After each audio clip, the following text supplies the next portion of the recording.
You ask Tiger to solve. This deals with linear equations with one unknown. The final result is w equals -15/11. Let's solve it step by step. Simplify the expression. Expand the parentheses. Simplify the arithmetic. Expand the parentheses. Multiply the coefficients. Simplify the arithmetic. Group like terms. Simplify the arithmetic.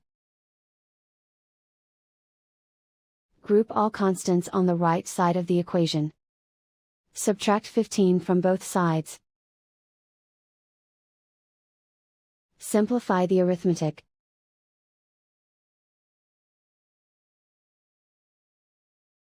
Isolate the w.